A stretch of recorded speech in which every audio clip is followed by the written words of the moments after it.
All right. Thank you, everybody, for showing up for our next Homelessness Task Force meeting. This isn't actually an official meeting, but more of an informational meeting. Our next meeting next week on Tuesday, 6:30, same place here at the Community Center. We'll actually be going over our recommendations and voting on a recommendation to give to City Council. So we'll be discussing that. This one is more for informational.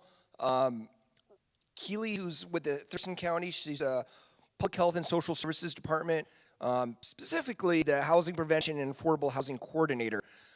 She's going to go over some of the things that Thurston County is already doing and their action plan going forward. So the majority of this meeting is going to be for Keely. So she's going to be talking about all the stuff that the county's doing, and then we'll go into a little bit of perspectives from each of the task force members, if they want to speak about what the recommendation, what could happen at our next meeting. And then we'll open up just briefly for questions, comments here at the end, but our format is a little bit different from our last one, so just keep that in mind. And with that, I'll hand off to Keely. Oh, and the presentation's up on the screen here, so if you want to turn your chairs a little bit, or if you just want to turn your head a little. All right, Keely. Hi, good evening. My name is Keely Marino. Sorry about, I didn't know where the screen was going to be. I am with Thurston County Public Health and Social Services, and since January of 2019, I am the Homeless Prevention and Affordable Housing Coordinator at the county.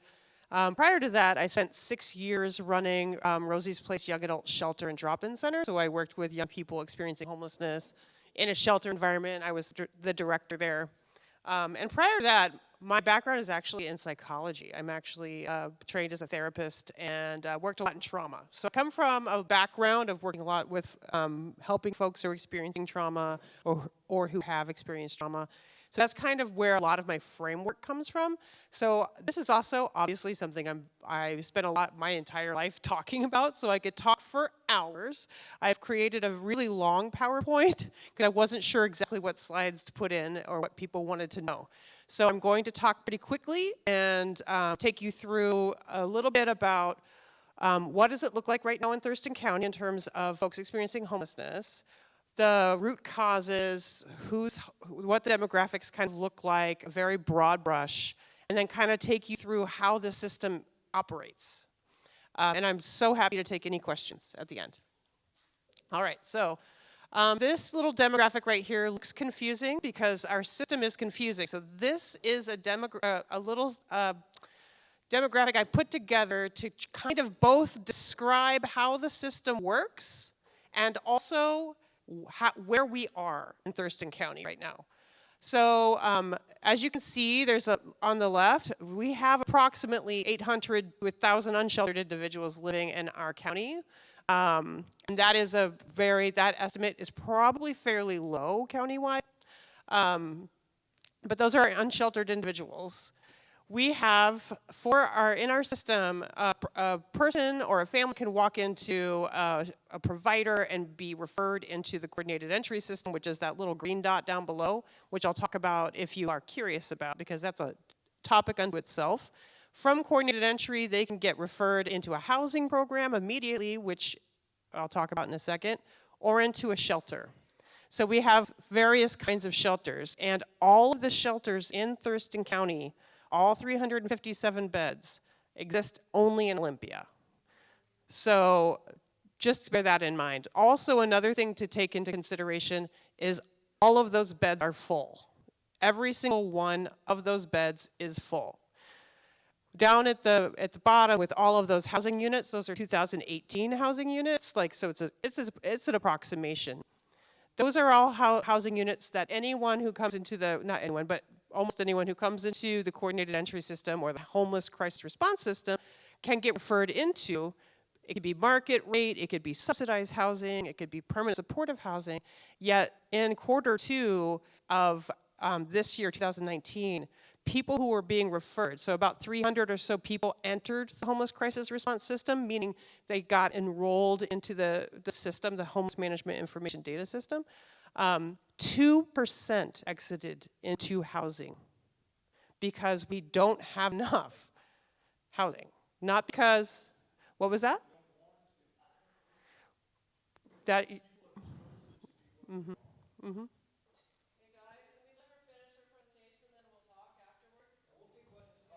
absolutely.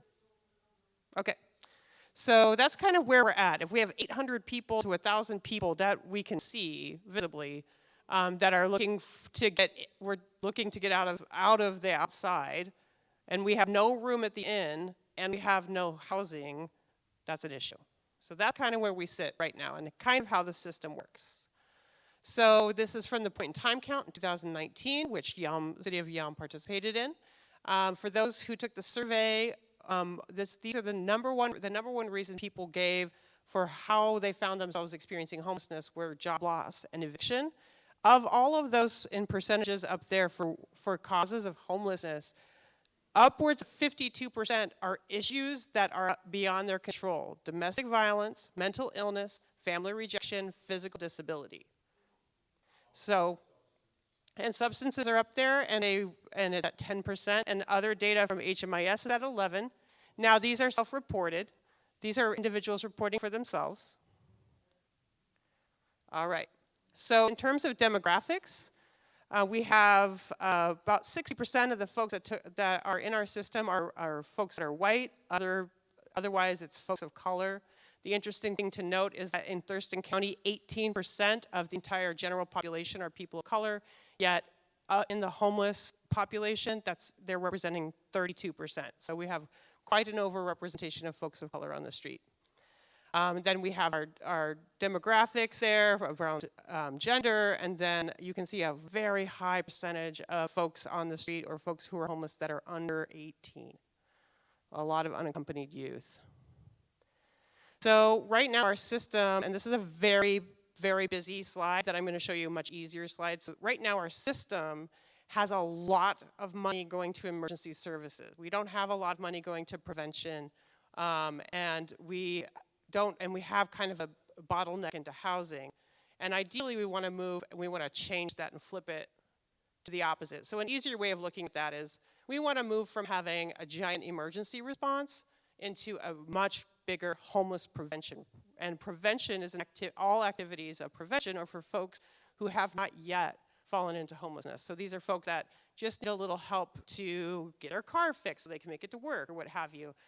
Those dollars, there aren't a lot of them in our county because there's such a high need around emergency response that those dollars have been prioritized towards housing and towards emergency response. So that's where we're going. So every county in the United States is required to have a homeless crisis response system.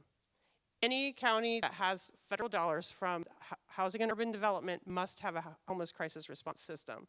We have one, and these are kind of the elements that play out in our system. We have prevention, outreach, emergency mitigation projects, coordinated entry, which is a whole thing unto itself.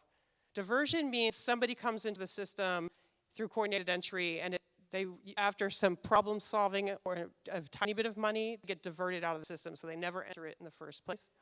Emergency shelters, transitional housing for youth, rapid rehousing dollars, affordable housing through vouchers or other rental assistance or subsidized housing, and then permanent affordable housing. Or permanent, that should say supportive, not affordable. That was my mistake. So I'm going to go quickly through these slides since I only have a half an hour or so, but this is what prevention is. It's intended to provide a safety net. So this is the safety net that we don't really have right now. And this is happening across communities across Washington state. Every community is seeing unprecedented numbers of folks that are experiencing homelessness, unsheltered homelessness. There's an excellent study that's done by the National Law Center on Homelessness and Poverty that says that between 2007 and 2017, unsheltered and folks entering homelessness and living in encampments has increased 1,342%.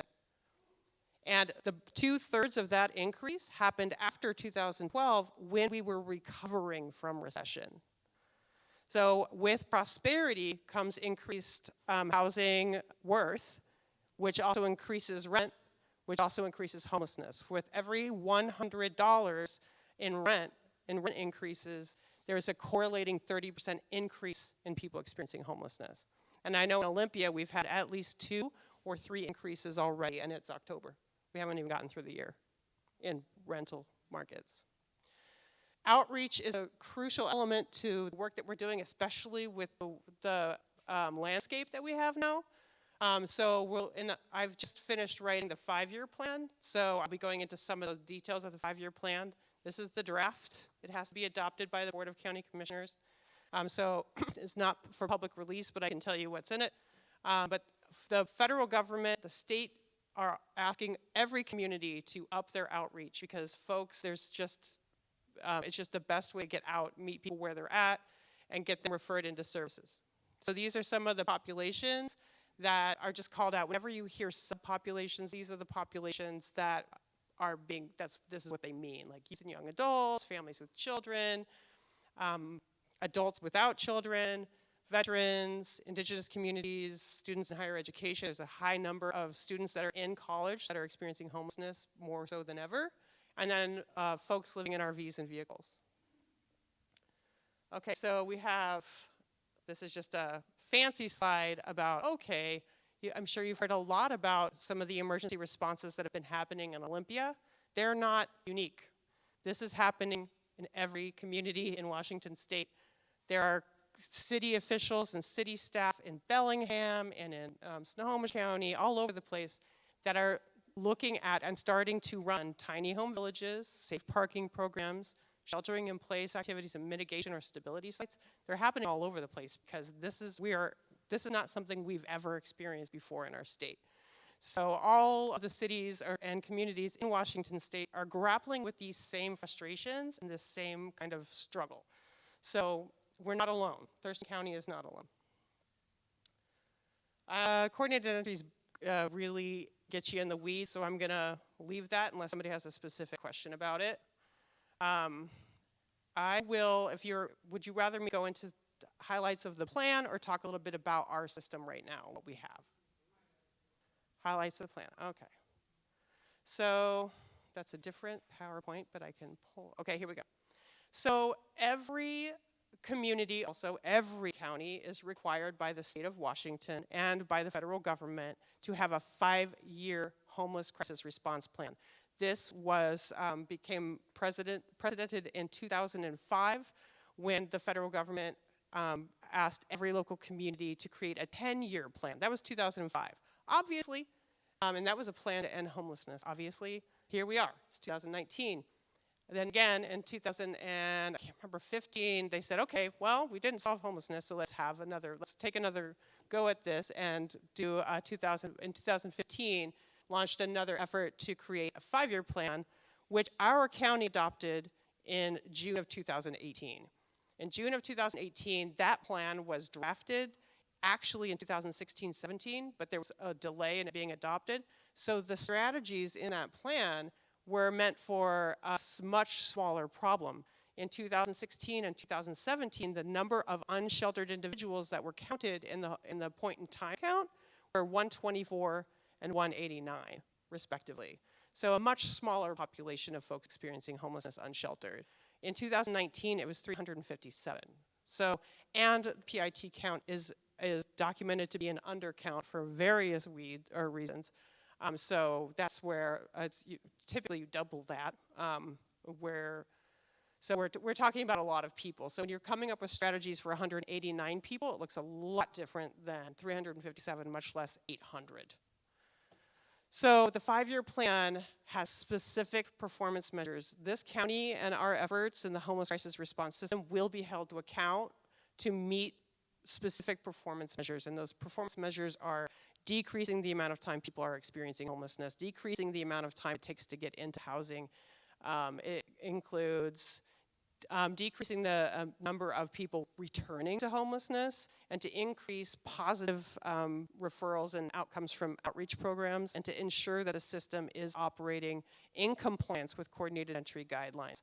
So we have, for the first time, a plan is attached to performance measures that we will be held to task for. It's also any funding that comes through the county, all of the programs that are funded through the county must adhere to the 5-year plan. and the best practices that are identified from the Consolidated Homeless Grant, HUD, which is Homeless and Urban Development guidelines. So that's kind of the background for this plan. The plan is to, one, create strategies to get people out of homelessness and into program into housing. That's the goal. Washington's state goal is no person left living outside. Every plan must address how to make sure no person is left living outside. I definitely, yeah, absolutely. I will. Just one moment. So these also help us guide our funding decisions and service delivery to ensure that we meet those performance measures that we will be held to account for. So in our system, these are the best practices. They're not the only best practices, but these are the best practices called out from the state Department of Commerce, informed by the United States Interagency Council on Homelessness, as well as Housing and Urban Development. So trauma-informed response, low barrier, which I have a big slide about, right, following this, harm reduction and housing first. So each one of these could be a lecture in and of themselves, but they all kind of feed each other. They're all kind of intertwined and help support each other. And I will skip to what low barrier means. So low barrier does not mean no rules. Under no circumstances does low barrier mean no rules. I ran a low barrier shelter for 6 years, and we had very strict rules that if they were not followed, that person was kicked out of our shelter. So what it does mean is they are guidelines come down from the state that just mean that you can't discriminate or keep people out of a program or out of a housing program that need housing. So there's these are all from state, and you can find them at the Department of Commerce. I'm happy to give you the link, but these are not made up by me. They're not made up by a provider. These are made up by the state, or these are designed and defined by the state of Washington, which is in a low barrier program, and every community must have at least one low barrier shelter for each subpopulation. So not all shelters have to be low barrier, but you have to have at least one that is low barrier. That individuals are welcome to participate, but not required to be in case management, say. They don't have to. It's available to them, but they don't have to. There's no length of stay requirements. Sobriety is not required. Now, what that means is somebody who is using can come into that shelter, but they have to adhere to the rules, the behavioral expectations. If they do not, they are kicked out. And that is every single shelter that I work with personally and on a daily basis that is a low barrier shelter has very strict rules. So these are just some of the guidelines from the state that every community has to have a low barrier shelter. And there's low barrier for youth, young adults, for single adults, and for families. So that does exist in our county.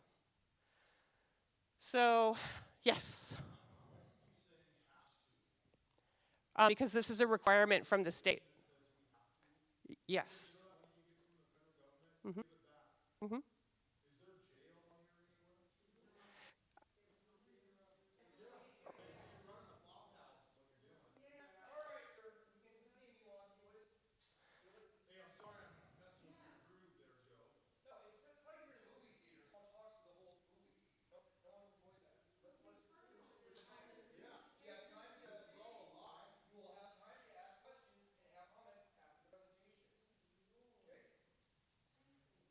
All right, so these are the objectives that we must address in our local plan.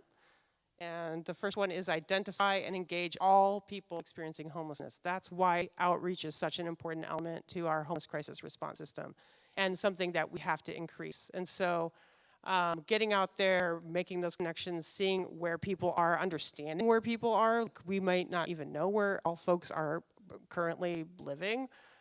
Getting out there, getting them engaged in the system, getting them enrolled in coordinated entry, getting them referred to programs, getting them in housing or treatment or whatever it is that they need.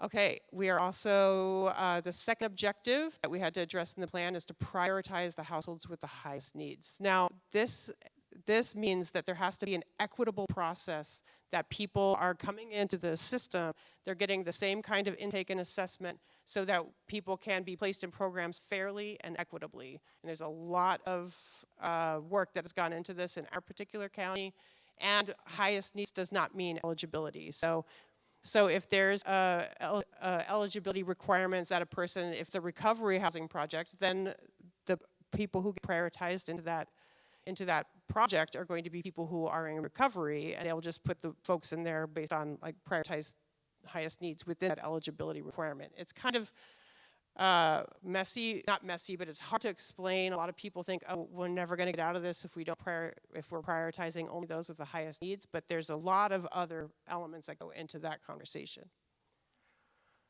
The third one is the most comprehensive objective, that we, Thurston County, must operate an efficient and effective homeless crisis response system.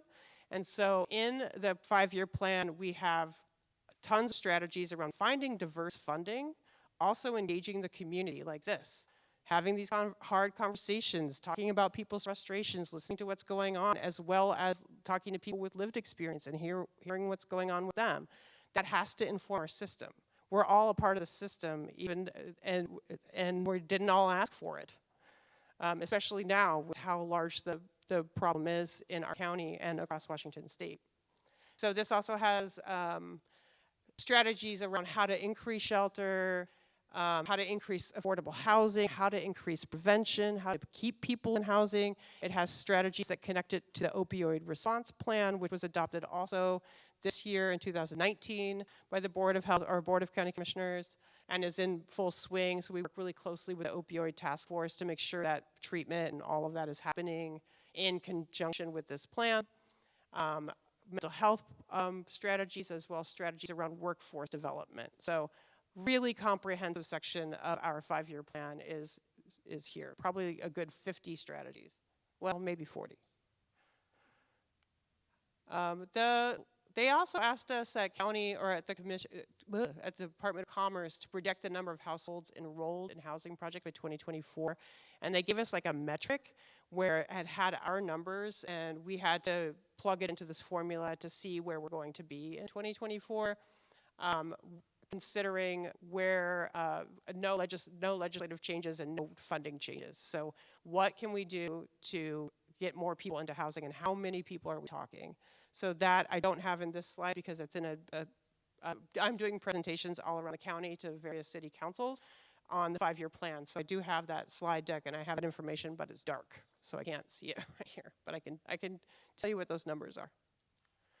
And then to address racial disparity in the homeless crisis response system, as I said, 18% of the general population in Thurston County are people of color, yet in the homeless crisis response system, 32% of folks are people of color. So the Department of Commerce has asked every community to analyze data to look at that and come up with some kind of strategies to address it, that disparity.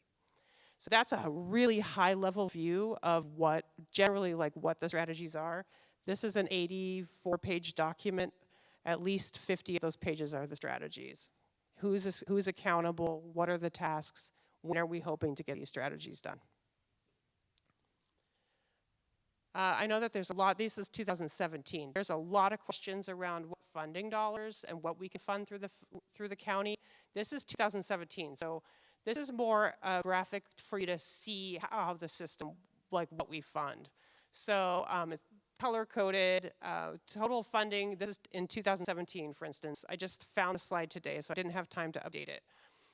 Is around $5 million. This year we had more, around $6 million to give out.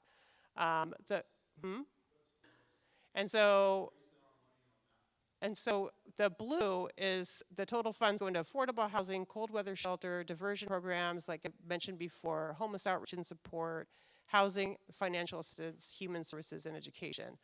So we get federal funding for home and CDBG, and those are very specific. There's very specific projects that can and cannot be funded with CDBG, which is Community Development Block Grant. There's a lot of capital that could be used for building affordable housing, but it could also be used for projects that don't have anything to do with homelessness, like that water park out there was funded through the county's CDBG. And then local funding, we have the Community Investment Partnership. The 2163 are the document recording fees, as are the $2060. So all of those green, red, and yellow dollars come into our system to form the blue total, and then they are prioritized and awarded to providers in our community. All of that happens, our RFP goes out in February, and then the awards are decided by May. So this 2019, 2020 dollars have already been allocated. We have some set-asides for coordinated entry. We have set-aside for the Hazardous Weather Task Force and for hazardous weather, which is at our door. And those are some other pockets of where our funding goes.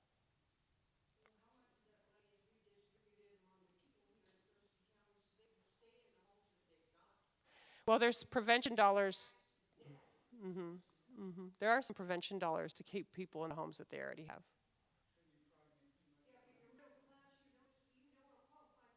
Right. Yeah.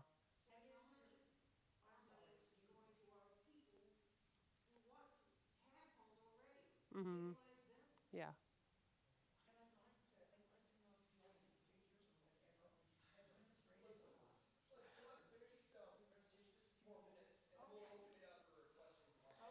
So really, that's about it. I have some slides about what the Hazardous Task Force is, and for the cold weather response, because I figured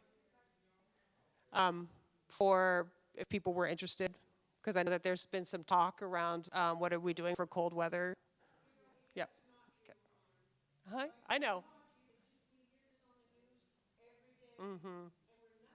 Right. I,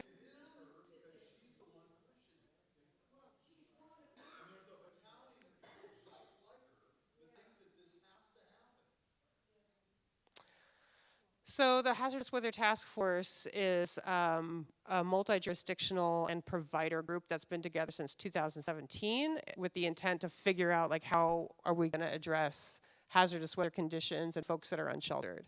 And so in 2017, we moved to a seasonal response rather than temperature-based. And then we developed a way to address adverse weather conditions, or code blue we called it last year, so like really extreme weather. With a snowstorm last year, we had code blue declared by the county, and we were able to kind of ramp up efforts to just basically keep people alive, honestly. And so this just kind of talks about how a code blue is called and how it functions.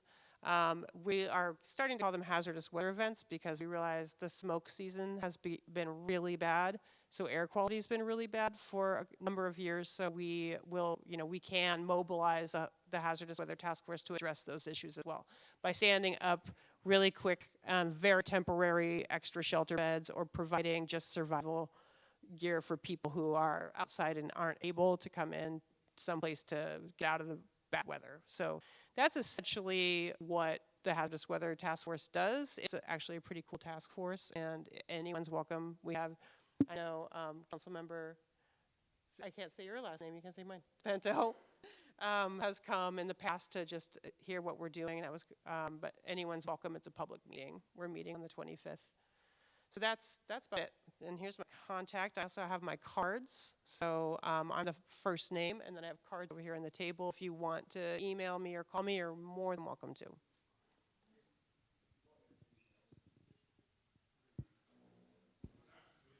Yeah, turn on the lights, please. Thank you. All right. Thank you for your patience, you guys, getting through this. I know some people are heated one way or the other on this. It's not an easy topic. So we're going to go ahead and open up questions for Keely for the next about 10 minutes or so. Then we're going to go into some of the task force members, what their recommendations or what their perspective is on things.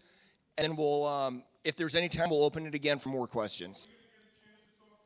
I just said that, sir, right now.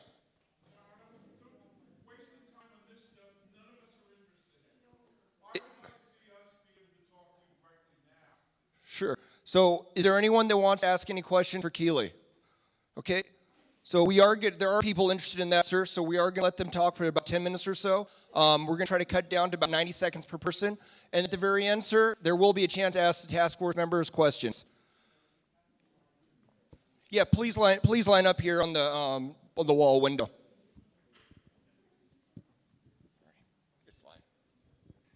Hello, my name's Ron Daniel. I've lived here for 21 years. And the question that I have for you is, do you have $100 million? I wish. Well, you know what Seattle did? And in the last 11 years, the homeless community doubled. And the thing of it is I don't know, my background with the homeless is picking up the pieces after these animals damage themselves. In your opinion? Okay, you know, the thing of it is they give away all of their human decency when they become addicted to drugs and alcohol. And that is the major reason why they're homeless, is they're a slave to it. And I've seen that firsthand over and over again. And what I want to ask you guys is, you want to unleash these people on good people of this community? Rape, murder, assault. Yes, I've seen it. I've picked up the pieces after. Luring. Hey, do you want to know what luring is? It's where a man or a woman pulls up in their car or slinks out of the bushes, grabs their favorite flavor of young child, and then sexually molest them or rape them in the park. I've seen it. 15 seconds, sir. So we are going to allow this, or they are going to allow it, and that's, look at these people. They are going to allow a dangerous element in your midst. There is only one thing to do: allow the police to enforce the law. That's it.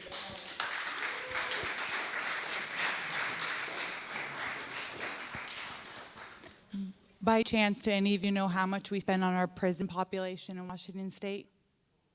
It's over $1 billion. So spending $6 million on prevention makes more sense. And not only did we have an economy crash, we also had an opioid crisis.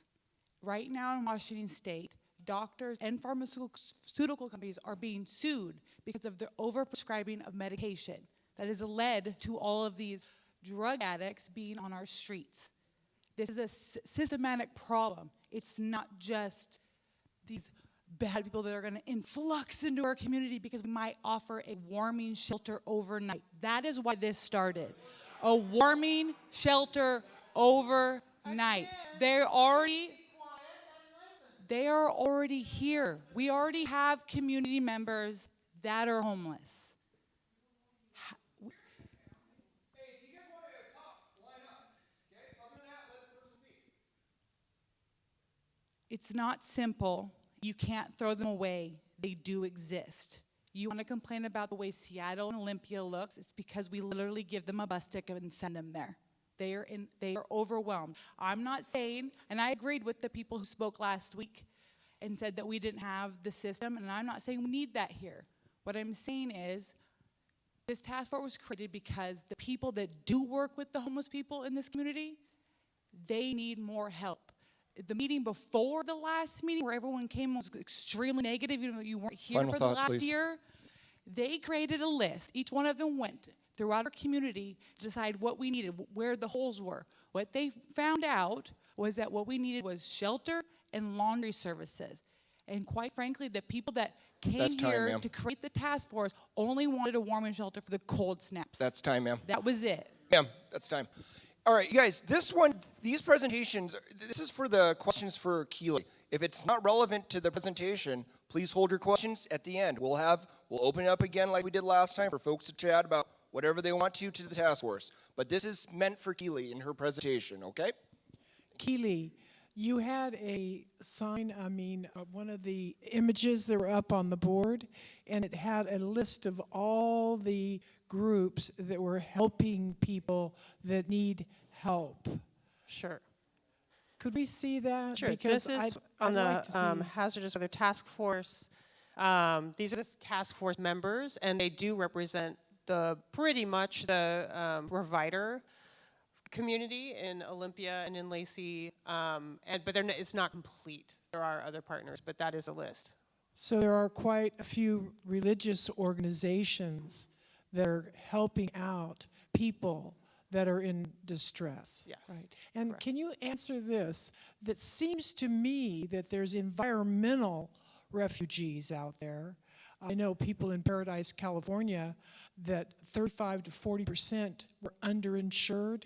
They stayed with their family as much as they could. They are homeless now. And they were workers, they had their own businesses, they had their homes, and they're out on the street. And people that have been hit by hurricanes. So we do have a variety of different people that are homeless, correct? Oh, absolutely. Final thoughts, please. Thank you.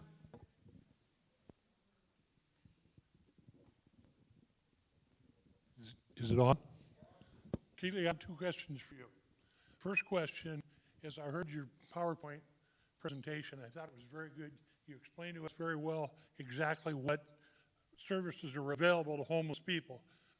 Can you give me anything to tell me how you're going to get people from not being homeless? I mean, we got all kinds of programs to get them in.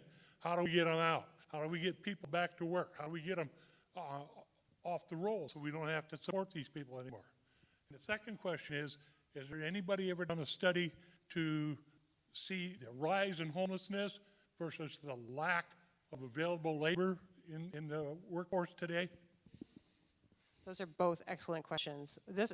And there aren't any real easy answers. What I can say is that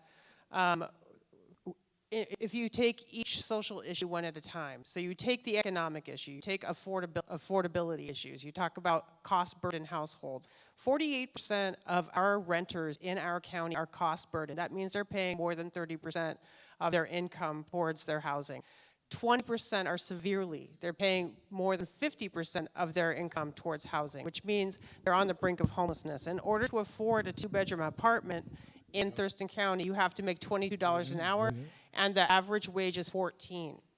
So if you take that and you correlate that with 30% increase in folks experiencing homelessness with every $100 rent increase, that isn't just for Olympia, that's across the board.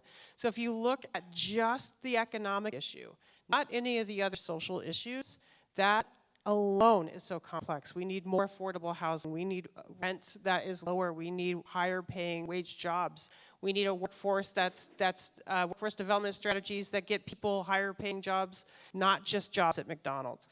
Or the jobs at McDonald's should be able to pay for a 1-bedroom apartment, and they don't anymore. So, my answer is I know unsatisfactory, but that every single reason why people experience homelessness has a very complex answer to, like, how do we address it then to keep people out of it? I have 25 jobs available for qualified people. All they got to do is show up and work. And you can't be on drugs. You got to take a bath. You got to do all these things. Get your hair cut. I can't send some hairy-looking guy to grandma's house to paint her bathroom. Right. You know.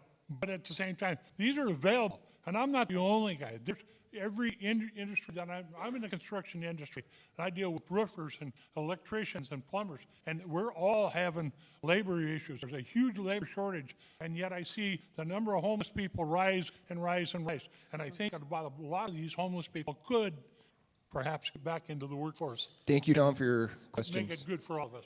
Thank you for your questions, Tom. Let's get our next guy going. Let's get our next person speaking here. Thank you, Tom. Thank you. My question is, the programs that you described for Thurston County, how do they differ from what King County's done for the last 20 years? I don't know how they differ from all the programs that are in King County. I can't address all the programs in King County. I know of a few. Does Many. it fit in the same template? It fits in the same template, and we need to think differently and get Has it innovative. been proven to work? That is no. So again, the answer is complex. Our landscape economically has changed dramatically over the last decade in terms of housing affordability, rental prices, and vacancy rates. So are they working for our current landscape? No. We got to get real creative and think differently. Absolutely. The problem keeps changing. The landscape keeps shifting. But you've been using words, this has to work. Mm-hmm. It hasn't. It still isn't. Right. Mm-hmm. So shouldn't we be looking at a different way of doing it than they're doing it? I think Yeah, absolutely. Every single innovative like thought or strategy, we need it. We need it now because this is not easy. We're not going to, we can maybe build our way out of it if we have trillions of dollars and 10 years to build our way out of it. So yeah, had we need 20. every strategy. Yeah. We've had 20 in King County, and they've built Yeah. tiny houses, they've built tent encampments, Mm-hmm. they still haven't fixed it. It just seems to get worse. Yeah, absolutely. Thank you.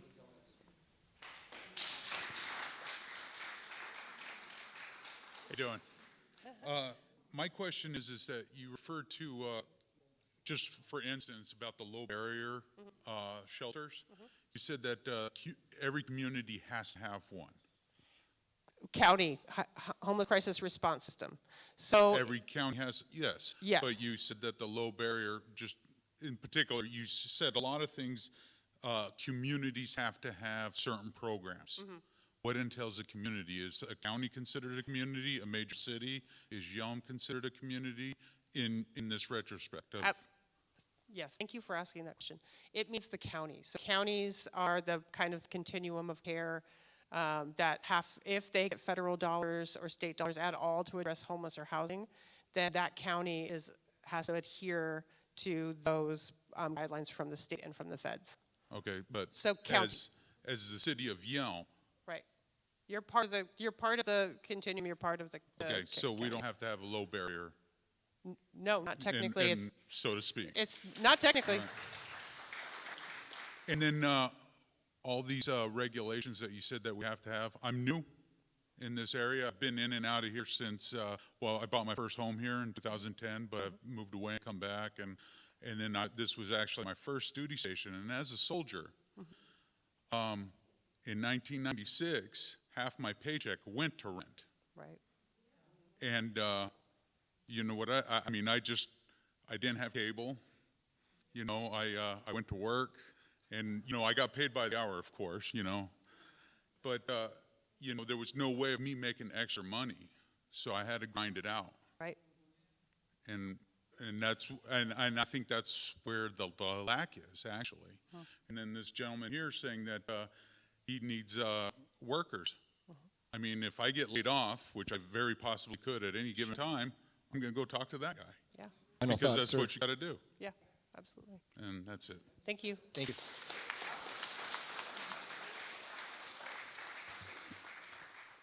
I have a question for you. So, have you guys dealt with or worked with Chris or the UCBO that's right here locally in Yelm? Because Yelm used to have a shelter. Are any of you aware of that? Yes, I am Okay. aware. So, and they finished their fulfillment of their 25-year commitment. But because of the vandalism, people lighting fires in it, in the houses, in the rooms, just all those different things, they switched things around. They do still help, though.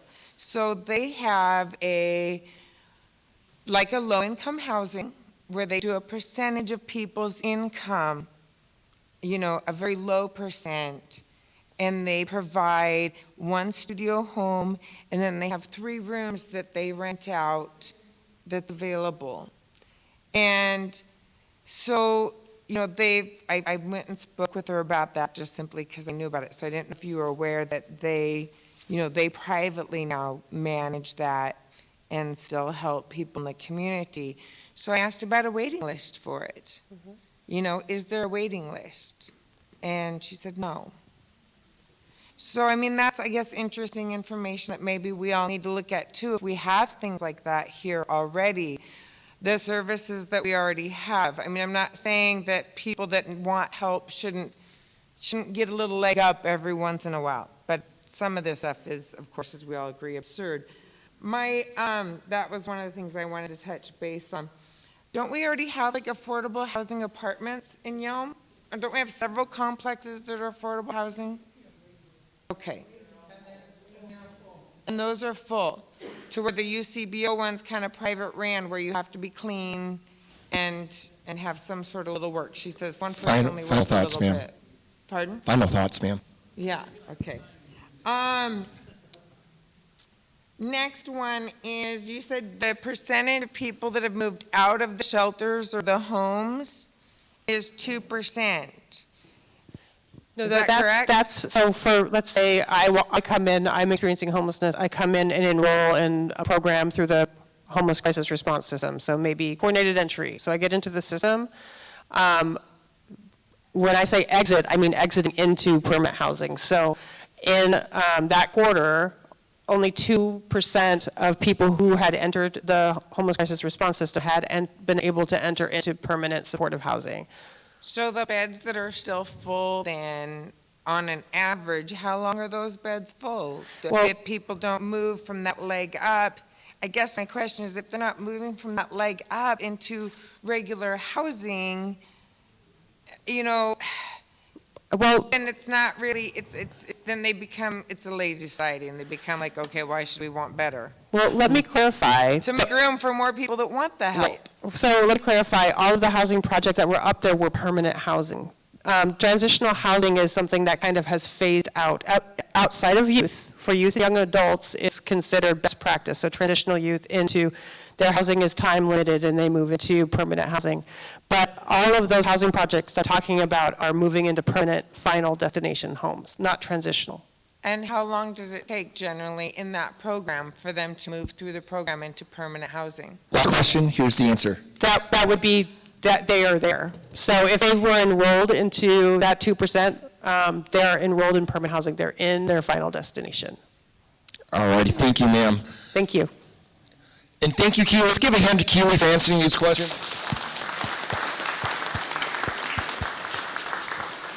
Thank you, Keely, so much. All right, so now this phase. Can we start now? I don't have a question for her. I've been waiting patiently, Joe. I know, sir, that's not part of the format. You can be first up if you want to stand there. I want to be part of the format. No, absolutely, but we're going to go ahead and have her speak. We're going to go down the line, and then you can be first up, all right? You can ask questions to task force. All right, so as task member, please introduce yourself and go over what you want to talk about.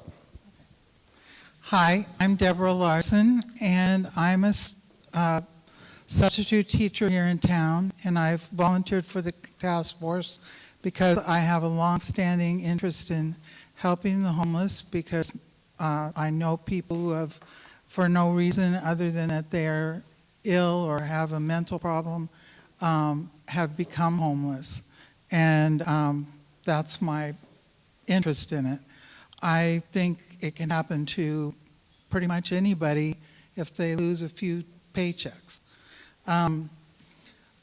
My concerns about the homeless are, and that's what I'm going to talk about right now. I'm hoping, I don't have all of my recommendations ready or anything, but I'm hoping for more coordination with Olympia and the county services, especially drug rehab and mental health services. I'm also very concerned about meeting the needs of those who are disabled or unable to work, and those who can't afford a house or can't afford any kind of housing, even though they work, because there are a large number of people who are homeless who actually work, and another group who are on some kind of support like social security or something like that. There's a need to provide shelter for those fleeing domestic violence, and we don't have anything here in Yelm that provides that. But I want to keep that issue in the forefront because it is a very important issue. And like Keely was saying, most all of the housing in Olympia is already full. So if we send somebody there, I don't want to send people there and have them be turned away. That's a big concern because it will just make them more disheartened. And the mental illnesses are very large, just like substance abuse. It's about 10 or 15% of the homeless or more. I mean, some people say 20. It's a very high percentage. that have some kind of mental illness. And I think even if you aren't mentally ill when you become homeless, just being homeless could make you really depressed, extremely depressed. And that can be very disabling. Also, a large number of people have physical illnesses, like one of our people that Susie and I work with has a very bad arthritis and thrombosis in his legs. And he was a person who worked in construction and now is just too slow and unable to do that. But he has now found himself in homelessness. Another concern I have is that we need to get the needles off the street. We need to get that out of the system. We need to somehow do that. There also needs to be emergency shelter here in Yelm for when it gets to be, down around 20 or 30 degrees. It's just too cold for people to be camping out. I would gladly do that, and some of our folks who work with me do provide shelter that way. But I'm in an apartment now. Okay. I'm just going to finish with saying we're taking everybody's point of view into account. I've taken copious notes about what you said, and we're going to be considering that and trying to bring forward some proposals that will work for our community. We can't just poof make everybody disappear who's homeless in Yelm. Thank you, Deborah. My name is Susie LaFergie, and I have lived in rural Yelm for almost 7 years now. My introduction as far as personally myself, my family has always had a heart for people, and in the last 20 years, I think we've taken in 15 homeless people into our home. So it's when Deborah, I'm going to try to reiterate a few things that Deborah says. I agree with her totally. But basically what I want to get across to you is people who are homeless are all different. They have different needs. They have different reasons for being homeless. And we need to be understanding. The two things I want to talk to you about this evening real quickly is when we look at what the homeless need. I have spent 4 years on the streets with people. I know the names, I know where they've come from, I know where their mothers live, I know who needs birth certificates so we can get them IDs, I know who needs to go to the doctor, et cetera, et cetera. So their top priority, and it has been my top priority through this whole almost 2-year process with getting the task force formed and getting it to work, is emergency shelter. It just kills me when 20 to 30 nights a year, it is so cold outside, and I can't take them all home. I have a vacation spot. Yana has a vacation spot. We do what we can, rotating, for a little bit of warmth, but we need something more. We need a spot like this where they can come indoors and say that it's warm for the night. We're going to end up having some greater health problems or deaths if we don't address that. Otherwise, outreach is important. I'm so glad, Keely, again, thank you for coming this evening. What we have been working on in the last year, outside of the task force, my friends and I, has been to ask the service organizations over in Olympia to come here. Now, I know that in the past, the major modus operandi has been to say, okay, the lovely people at the Lions Club will purchase bus tickets and give them to the police officers, and they're offered to the people. But again, as Deb touch on real quickly, they get there and things don't happen right for them. And I've actually lost 2 people since January with medical emergencies who would not go to Seymour. And let me talk about Seymour real quick. they just disappeared into Olympia. You know, and these people, 2/3 of them, let me remind you, 2/3 of them are hometown people. So I want to see outreach continue, and it has began. Here we go. We got Seymour. Seymour has...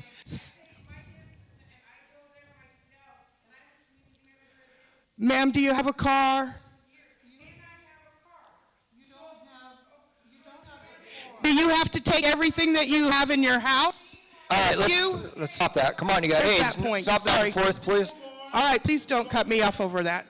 I do want to get across that Seymour has health services, Seymour has mental health services, Seymour now has a registered person who can do DHS work with the homeless. Capital Recovery is sending a peer review person over here every week. Family Support Center is bringing a person over here every week to help these people.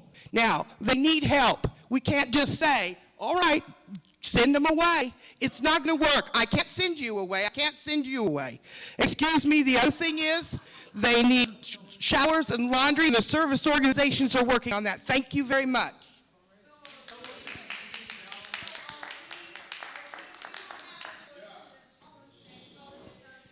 Okay, guys, calm down.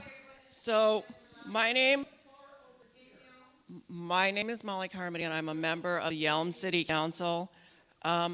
You know, the reason that we created this task force was because I would read on Facebook that people were complaining about the homeless creating camps under the railroad bridges or out by the high school. And so people would say, do something about it. And so we said, well, we don't know what we want to do about it or what we can do about it or if we should do anything about it. So the task force was designed to make that decision. And it's not designed to say, yes, we are going to solve all of society's problems. That's not what this task force is here to do. It's just to make a recommendation to the city council. That being said, you guys, I'm in the business of creating homeless people. I'm not proud of it. So I work at a law firm and we do a lot of evictions. We're currently running 8 evictions right now. That means that I created 8 homeless families in the next month. So I'm just saying this is a lot of it has to do with mental illness. I'm the one that goes and serves the eviction papers, okay? I see the houses that are trashed. I see the drug paraphernalia. You know, I see the hoarding. But then I also see families with children. And I don't like evicting people, right? It stinks. But the thing is that landowners have rights. The landlords have rights. Everybody has rights, but so do the people that are being evicted. So that's really what this task force is designed to do. I haven't decided what I would like to recommend. I'm really wavering both ways. You know, I'm kind of in the middle right now. I don't know, you guys. I don't know what the answer is, but hopefully we can help make a decision. Okay? Please. We got 2 left, and then you can line up for questions. If you want to start lining up now, that's great too. I know you want to speak first, sir. Here you go, Rachel. Hi. My name is Rachel Craig. I just want to thank everybody for coming out this week, last week, the previous weeks. It's been really, really helpful having all of the input, having everybody's perspective. I think that's what being a community is really about. I grew up in Yelm. I graduated from Yelm High School. My mom was a teacher here for 35 years. My dad is still very involved in the community. I just moved away from Yelm last year, actually, because I work in Seattle, and the commute was a little bit too much. But I had joined the task force before that happened, and I very much care about the community. I have a bachelor's in psychology. I have a master's in social work, and I'm working on my clinical licensure to be a therapist. I've spent 2 years working in the most low-barrier homeless shelter in Olympia, also a transitional housing unit in Lacey called Drexel House. I'm very open to answering questions if people are interested in my experience there. I would like to say that before I got into social work, I had a lot of similar perspectives to folks here. I blamed homeless people for their homelessness. And after my in-person experience being in those shelters, I was radically changed forever. And I actually bugged the mayor in 2017 when I heard that there's a homeless problem here, and I sent him emails. He's like, there's nothing addressing that problem here, and so I think he ultimately referred me to Molly when the task force was created, and so I'm really glad to be able to be a part of the solution. And I think that's my perspective, is that this problem isn't going anywhere. And our option is to be a part of the solution or not. And it's very clear the community really has safety for our children is what I gathered from the last meeting. That's absolutely important. Safety, public health, those are huge issues. And I, like Molly, I don't have my recommendations completely organized yet, but what's coming up for me is that I really think strengthening our partnerships with the existing organizations at Thurston County with Keeley, there's grant money out there that we're not getting that doesn't have to come from raising taxes or from Yelm residents. There's a lot of existing services in Yelm that we can organize. And so something in that regard where we're organizing what's existing, keeping the cost low or none, to strengthen what we already have and help people get out of the situations that they're in. So thank you for your time.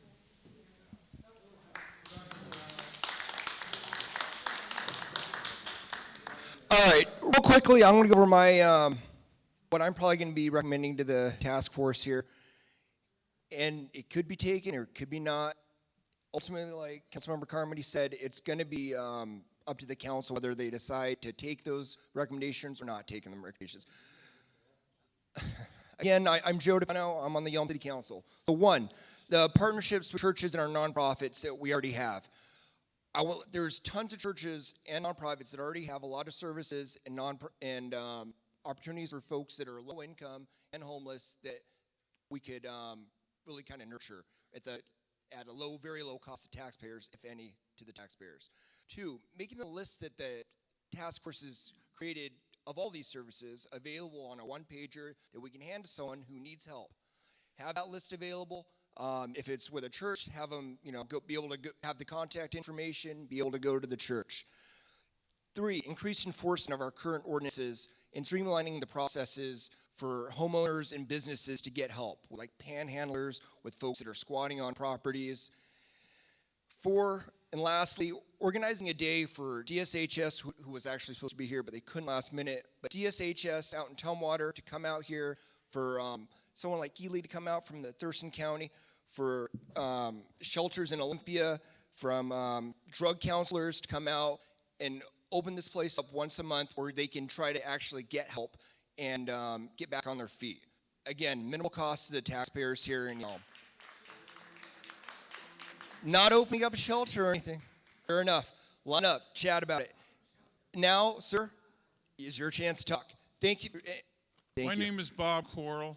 I'm a retired real estate broker. I'm a real estate educator. I was the director of education for the Washington Association of Realtors, and I have 3 college degrees, and I was an Army intelligence analyst in the Vietnam War. So I've been around for a while. And what you people are talking about, you are on the wrong mark. It's not a homelessness issue, it's a drug issue. And that's really the problem. And I'm not talking about just Washington State or just Yelm. I'm talking about across the country. So what you need to do is empower the law, create codes and then enforce them. Pressure the judges to give sentences that will stick.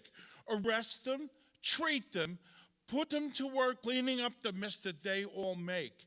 Follow the example of the Rhode Island Department of Corrections MAT program. That's where they do medication-assisted treatment to help these people. They arrest them, they incarcerate them. We have the old Thurston County Jail that could be used for this. And then those people are rehabbed. The reason why they can't go and work for that gentleman is because these people don't have any work skills anymore because they are drug addicts. And you think it might be 10%? I got news for you. The 10% are the people that are just legitimately homeless. It's 90% across the country. We had over 70,000 people die in this country last year from opioid addiction. And you think this is a homeless problem? I recommend to every single one of you in this room, get on YouTube and go watch Seattle is Dying. If you want an education, there it is. I've lived in this state for 20 years, and I used to live in Olympia. I was in Olympia the other day playing an open mic, and I happened to drive around the lake. And now the lake has all these old, decrepit 1960s motorhomes with people living in them there, just like in Ballard and just like in Seattle.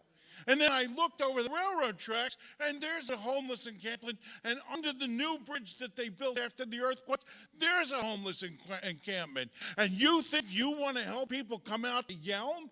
Give me a break. You people have got to be thinking differently about this. And I want to ask you a question, by the way. Did you already purchase land No. for the homeless? No.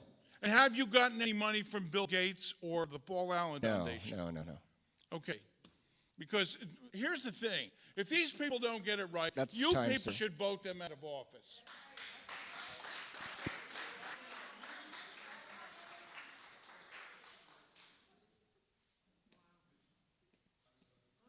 That's a hard one to follow, okay? I'm Jan Marie. I've been here for 20 years from California. What? You were talking about being here for 4 years. I've been here 20. I live in Rainier. I own a property up on Sorensen. I have numerous people living on the streets on Sorensen Road, stealing. Try and give them whatever they need. They don't want help. They want to be left alone. They want whatever they can have, they'll take it. I'm sorry. I love people, but this is way out of hand. I went to Olympia the other day also, and the old road, what? The old road that you take that used to be so beautiful along the freeway is completely packed. And the people there are not very kind. They really are not well, okay? Stay out, danger, yeah. Well, when you walk down in Olympia and you see a needle on the ground when you're walking with kids, that's not acceptable, okay? I don't want it in Yelm. I don't want it in Rainier. I've lived in Rainier downtown, and I've helped kids that were sleeping in the bathroom, fed them, clothed them, went to the food bank for them, and their people in Rainier are wonderful. They help as much as they possibly can. I totally agree with Bob. This is not about homelessness. This is about addiction and people that are just not wanting to help themselves. I'm sorry, that's what I've seen for 20 years. And we work hard for where we live and how we pay our bills and pay our taxes. I expect that you keep us safe.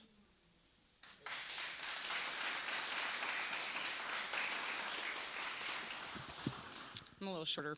My name's Kim Gosney. I have lived here almost my entire life, since I was 15 years old. I work for the school district.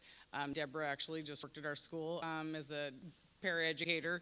One thing that I do see drastically in the last 10 years is the decline in staffing and sub-help.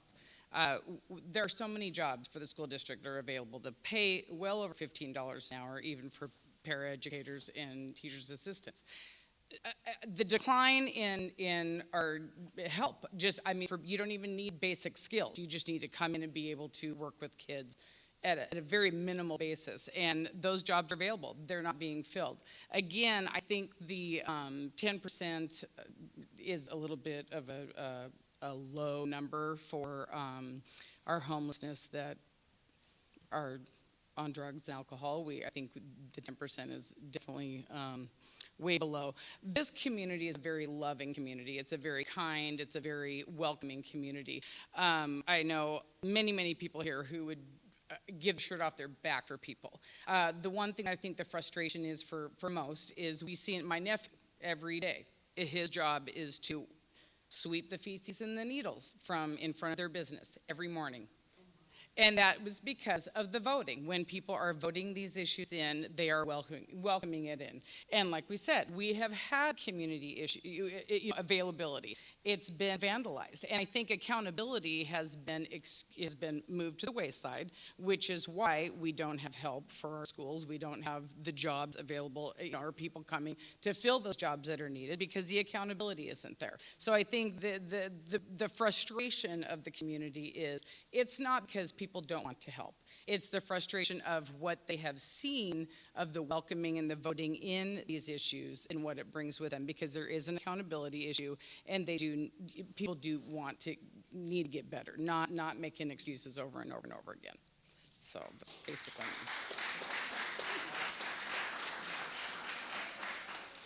My name is Karen, and I've been in the military and retired and came back up here.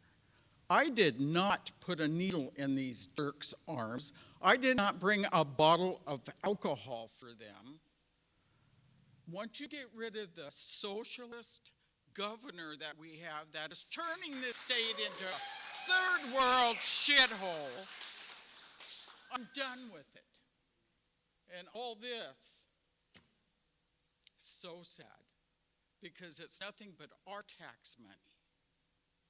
Seattle can get $6 billion for their little hole. Yeah, figure that one out. Has anybody heard of that? Just us? No comment? Because you know it's true. Yeah. Yeah. Once all that changes, so we don't have to look like California, Minnesota, Philadelphia. Yeah, done with it. Don't take any more of my tax money.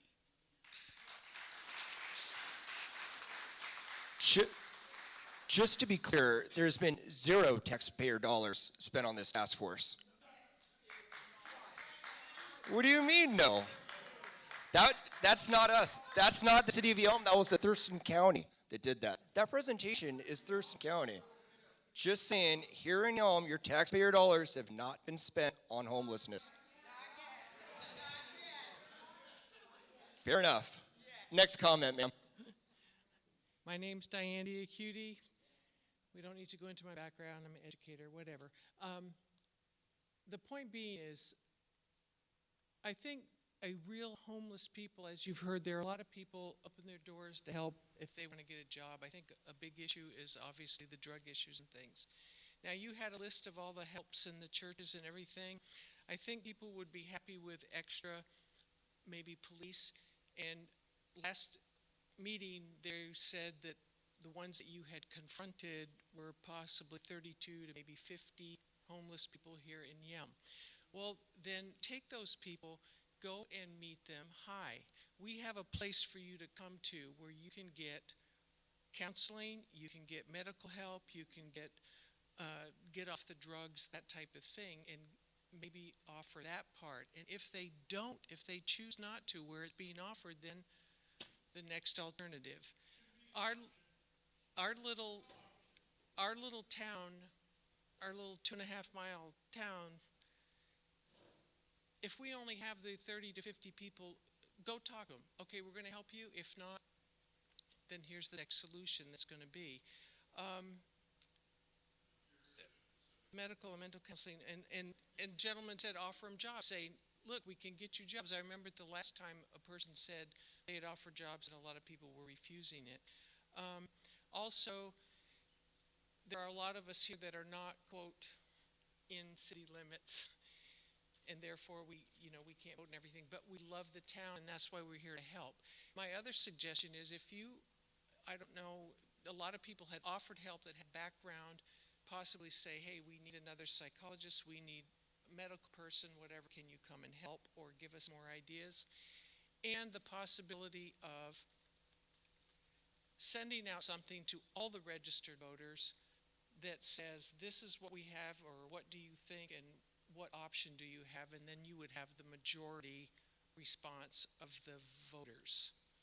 I think we love our town, and we just want it to be the safe and beautiful place that it's always been. Thank you.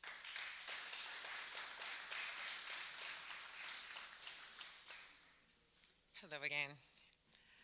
Just a reminder, my name's Stephanie Kimball. I did approach several of our homeless panhandlers, I guess people that were out and about, just to remind you, how many of them wanted food? How many of them just wanted money? Most of them. How many of them were willing to work, like laborious work? I'm a farmer. You know, again, I want to remind everybody that our people in our community has grown because people chose to live here and invest here and put their money here. They chose this community, and we all care about it. In fact, I also want to bring to a point, even our own county commissioner, Gary Edwards, voted against this homelessness issues like this. I mean, he cares about our community more than, the man spends most of his time making sure our communities and our people stay safe and good, and he's for the people. So there's a reason, if you really stop and think about it, as to why he even voted against it. Just saying.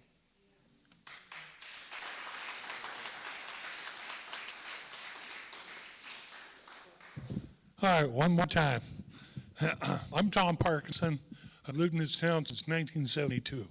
I own a small business. We employ about 50 people. I could hire 50 more. I think what Keely did with her presentation, I commend you for all your hard work. I think you've done a terrific job.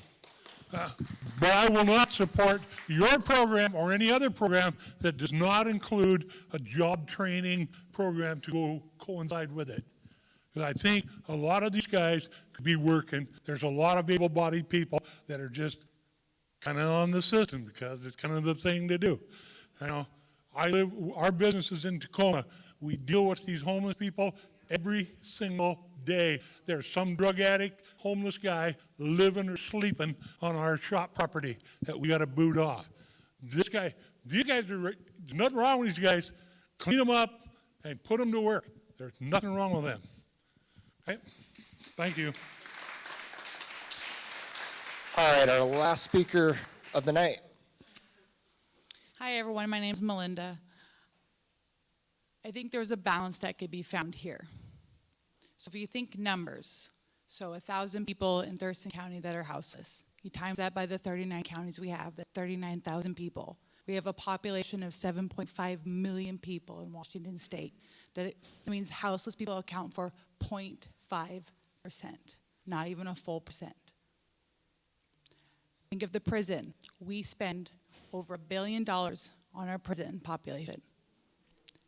$6 million for Thurston County for prevention. Okay, that's a drop. Now I think we could attempt, if we're a loving community, to have a little bit of prevention. I'm not saying we should offer the same resources like they do in Olympia here, but the resources that we have in Yelm to do the footwork, the churches, some of the individuals here, they do the footwork. The one that people always say, well, can't someone just do something? There are people that are tirelessly doing this in Yelm right now. They're tired. Thank you. That is why they came to the city a year ago to ask, can you please just help us? Because one of the things they cannot do, because of lack of their resources of what they can do, is just house a person overnight during a cold snap. That was literally the basis of why I started supporting. I was like, yeah, when it's 20 degrees out, that's dangerous for people. And if we had, like Joe, I think you had a great idea, we could say, hey, if you're interested, here are some resources we can connect you with. If they don't want it, they don't want it. Your idea about having job programs, of course, we always want to be motivating people to stand up on their own 2 feet. But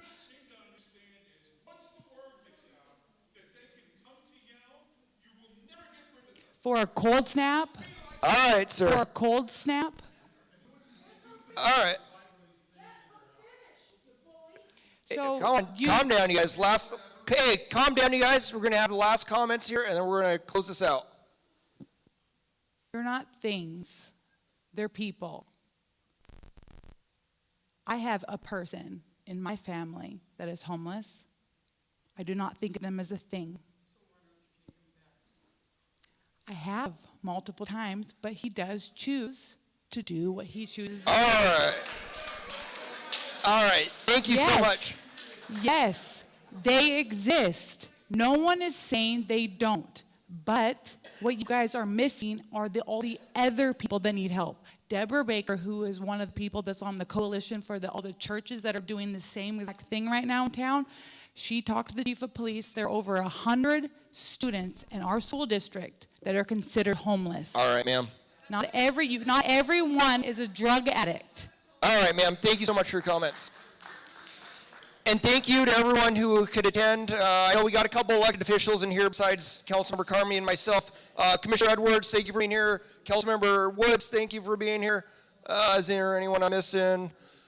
Curry was here earlier. Thank you again for your comments, your concerns. Our next meeting is Tuesday, this upcoming Tuesday, 6:30, same place here. It's going to be, again, we've had 2 meetings now where we're getting a lot of feedback from everybody, and it's good. We actually have to have our business being done as a task force now next meeting to give our recommendation to the city council.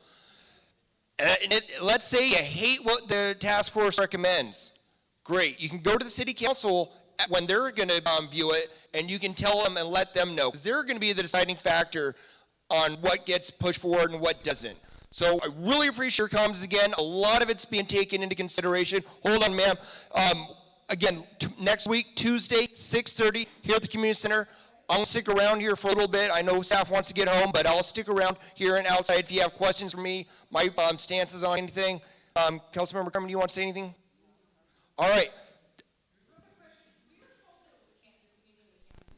It was going to be canceled because of DSHS, but we pushed on with just Keeley for Thurston County.